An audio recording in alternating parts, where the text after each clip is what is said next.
terima kasih ya selalu support channel ini. Semoga sehat selalu dan dilancarkan serta dimudahkan segala urusannya.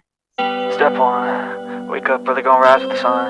Step 2. Kisah diawali diperlihatkan dengan sepasang remaja, di mana pria itu sedang menjalani kutukan. Dia diberi waktu kesempatan hidup dalam waktu 7 hari. Agar dirinya bisa terlepas dari kutukan itu, dia harus segera mencari korban yang bersedia menonton video rekamannya. Si pria berhasil mendapatkan calon korban. Dia seorang wanita teman sekolahnya. Namun saat kaset diputar, wanita itu tidak menontonnya, melainkan menutup matanya karena si wanita tidak menyukai film horor. Pada akhirnya si pria gagal memindahkan kutukan itu. Karena itu hari terakhir masa aktif kutukannya, akhirnya si pria pun tewas.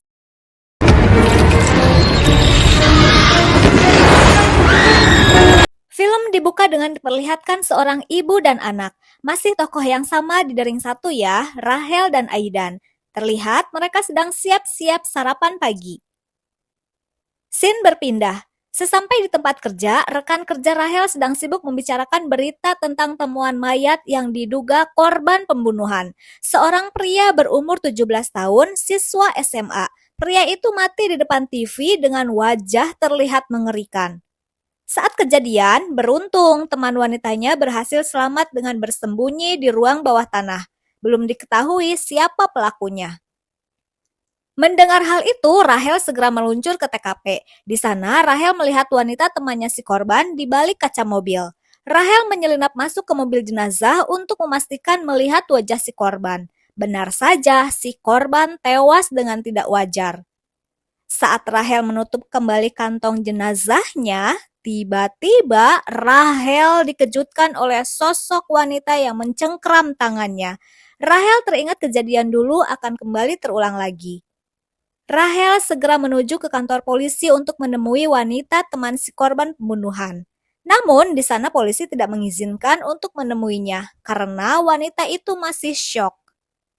Melihat polisi itu sibuk, akhirnya Rahel memanfaatkan situasi itu. Dia menyelinap menemui wanita itu. Dia bernama Emily. Rahel to the point menanyakan, "Apa kamu menonton sebuah rekaman?" Emily menjawab tidak. Lantas siapa saja yang sudah menonton? Di mana kaset rekaman itu? Tanya Rahel. Emily menjawab kaset itu masih di rumah. Mendengar jawabannya, Rahel segera bergegas menuju rumah TKP dan mengambil kaset rekaman itu. Rahel membawa kaset itu ke sebuah tempat dan langsung membakarnya.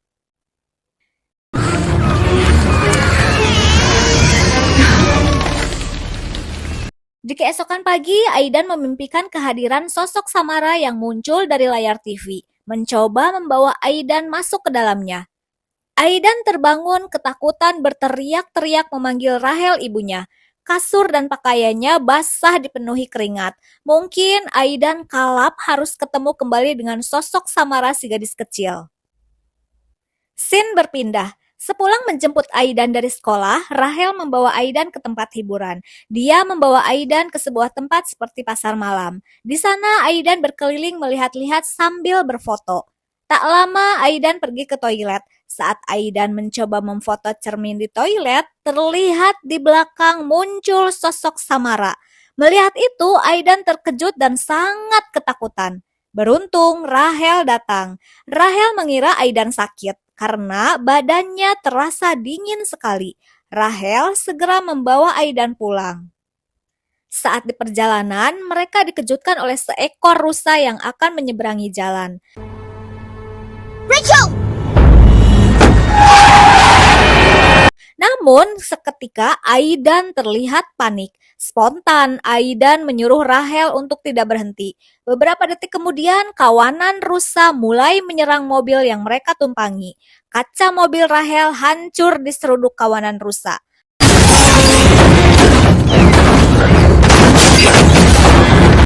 Rahel pun segera pergi tancap gas. Sesampai di rumah, suhu tubuh Aidan semakin dingin. Rahel segera menghubungi dokter. Saat lagi menghubungi dokter, tiba-tiba listrik di rumahnya mati. Rahel masuk ke kamar Aidan. Di sana dia melihat sosok Samara yang menghadap ke dinding. Saat Rahel membuka selimut, Aidan tidak ada di tempat tidurnya. Saat kembali melihat dinding, ternyata Aidan terlihat berada di sana. Aidan mengaku dirinya barusan melihat sosok Samara. Di dinding itu kini terlukis sebuah pohon. Khawatir terjadi sesuatu, Rahel segera membawa Aidan keluar dari rumahnya. Dia membawa Aidan ke tempat kerjanya. Karena Aidan sebelumnya sering didekati sosok Samara, Aidan pasti mengetahui keberadaan Samara. Rahel menanyakan apa Samara datang untuk menyakiti kita. Aidan hanya menjawab, dia bisa mendengar. Dia mendengar semuanya, kecuali saat kita tidur. Tak lama, Max temannya masuk ke ruang kerja Rahel. Max menanyakan kenapa mobilnya hancur. Rahel menjelaskan bahwa dirinya ditabrak kawanan rusa dan dia meminta izin pada Max untuk tinggal semalam di tempatnya karena listrik di rumahnya padam. Mereka pun akhirnya menuju rumah Max. Sesampai di sana, Rahel segera merendamkan tubuh Aidan dalam air hangat. Kemudian Rahel menitipkan Aidan pada Max karena Rahel kembali ke rumah untuk mengambil beberapa obat Aidan. Sesampai di rumah, Rahel melihat galeri kamera. Rahel terkejut melihat penampakan sosok Samara. Scene kembali berpindah. Aidan yang sedang berendam, tiba-tiba pintu kamar mandinya menutup dan terkunci sendiri. No, just trying to get a story straight. Max memanggil-manggil Aidan untuk membuka pintunya. Tak lama Rahel kembali tiba di rumah Max. Dia menyuruh Aidan untuk segera membukakan pintu. Lalu pintu itu terbuka sendiri. Terlihat air itu sama sekali tidak menyentuh tubuh Aidan. Air itu berkumpul di langit-langit kamar mandi. Ternyata Aidan sedang dalam pengaruh Samara. Ketika Rahel akan mengangkat Aidan, ternyata yang di dalam air adalah sosok Samara. Rahel kembali menenggelamkannya. Namun yang terlihat oleh Max adalah Rahel sedang mencoba menenggelamkan Aidan. Malam itu juga Rahel bergegas membawa Aidan ke rumah sakit. Rahel menunjukkan foto dalam kamera pada Max. Namun Max tidak melihat penampakan dalam foto seperti yang Rahel ceritakan. Rahel bercerita sosok gadis kecil itu bernama Samara yang dibunuh oleh ibunya. Dia dibiarkan mati di dalam sumur. Aku telah membiarkannya hidup dan membiarkannya keluar dalam kegelapan itu. Aku tahu ini kedengaran gila, tapi sosok itu sekarang di sini menemukan kami. Rahel merasa Samara ingin menyakiti Aidan. Bahkan ternyata lebih dari itu. Dia menginginkan menjadi Aidan. Dia menginginkan hidup nyata, ujar Rahel.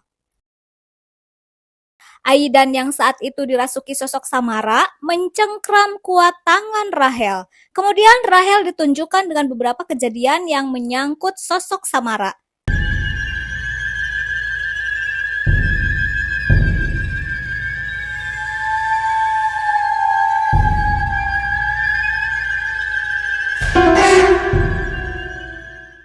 Setelah itu Rahel pergi. Dia pergi ke rumah keluarga Morgan, ayah dan ibu angkat Samara.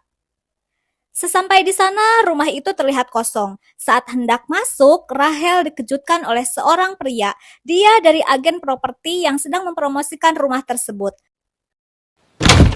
Whoa! Look out, early birds. Agen itu mengatakan sebagian barang pemilik rumah sebelumnya sementara disimpan di Rubanah. Jika memang ada peminat, sesegera mungkin barangnya dikeluarkan. Rahel minta ditunjukkan ke Rubanah tersebut. Di sana Rahel menemukan sebuah koper yang di dalamnya ada barang-barang milik Samara. Rahel juga menemukan sebuah buku diary yang di dalamnya banyak catatan perjalanan hidup mengenai ibu kandungnya Samara. Tak lama Rahel pergi dari rumah itu dan membawa buku diary tersebut.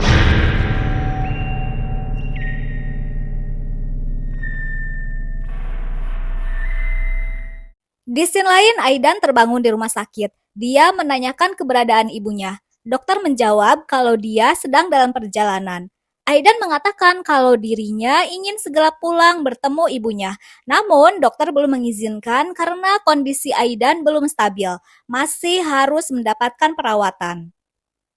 Tak lama Aidan berkata kalau dirinya harus menunjukkan sesuatu pada dokter yang sedang menanganinya. Dokter yang sedikit ketakutan, dia segera mengambil sebuah suntikan yang di dalamnya berisi obat penenang. Aidan yang berada dalam pengaruh Samara berhasil mengarahkan suntikan pada leher dokter itu sendiri. Seketika dokter tidak sadarkan diri.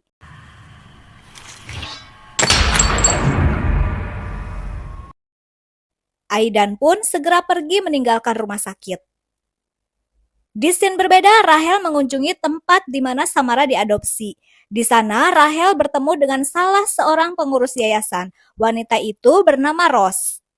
Dia bercerita bahwa Evelyn, ibunya Samara, datang ke tempat itu saat usia kandungan 8 bulan. Dia mengalami masalah selama kehamilannya, halusinasi, penglihatan. Dia percaya sesuatu datang untuk bayinya dari dunia air. Evelyn mengalami depresi postpartum. Dia menyalahkan anak atas masalahnya sehingga dia berusaha membunuh anaknya. Samara seorang bayi yang tidak pernah menangis, kecuali saat ibunya mencoba memandikannya. Dia akan berteriak histeris. Evelyn selalu berusaha menenggelamkan bayinya. Akhirnya mereka dipisahkan. Evelyn kemudian dikirim ke rumah sakit jiwa. Dan semua gambar yang dikoleksi Evelyn akhirnya masuk akal, ujar Rose. And all those pictures she'd been collecting, they finally made sense.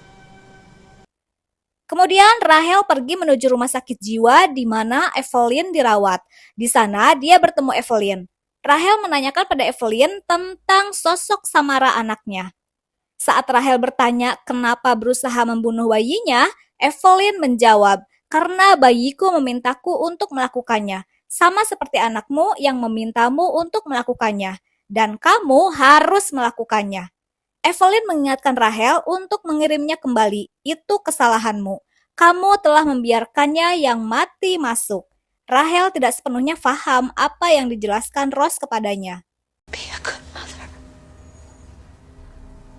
Listen to your baby. Ketika Max mengunjungi rumah Rahel, dia terkejut melihat Aidan ada di rumah. Seharusnya Aidan ada di rumah sakit karena pihak rumah sakit belum mengizinkannya pulang.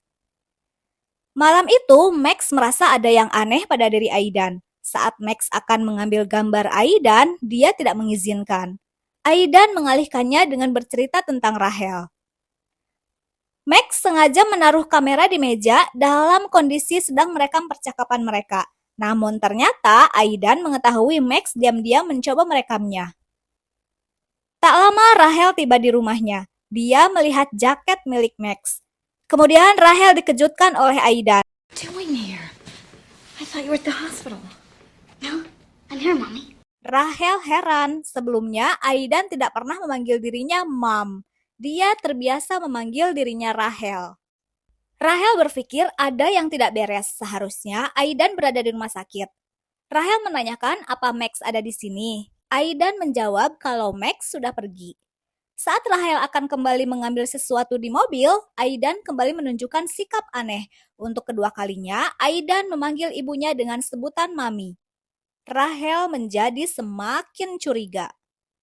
Rahel melihat mobil Max terparkir di luar. Ketika Rahel mendekati, Max sudah tewas mengenaskan dengan wajah mengerikan.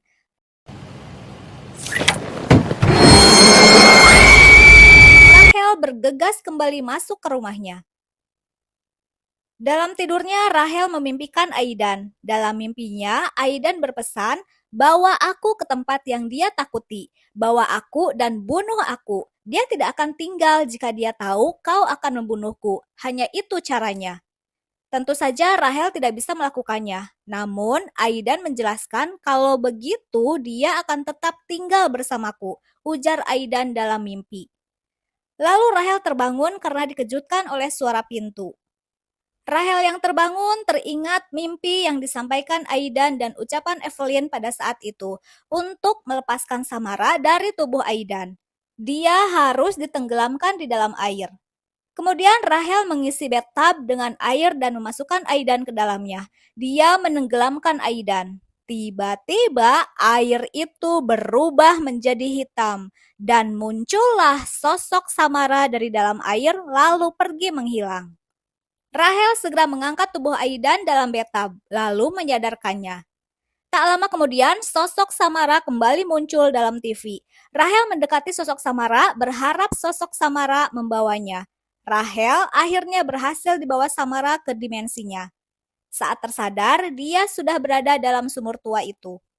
Dalam sumur tua itu, Rahel berteriak-teriak memanggil Samara dan memohon untuk tidak mengambil Aidan dari tangannya. Saat menatap ke atas, Rahel berpikir jalan baginya dia keluar selalu terbuka. Rahel berusaha keluar dari dalam sumur itu merayap melalui dinding sumur. Saat merayap, sosok Samara mulai muncul dari dalam air. Dia berusaha mengejar Rahel. Samara berhasil meraih kaki Rahel, namun Rahel berhasil menghempaskannya. Samara pun kembali terjatuh ke dalam sumur itu. Singkat cerita, Rahel berhasil keluar dari sumur itu dan berhasil menutup rapat sumur yang menjadi celah jalan keluar bagi sosok Samara.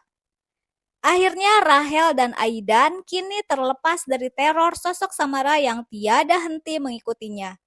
Karena sosok Samara menginginkan tubuh Aidan untuk dia singgahi.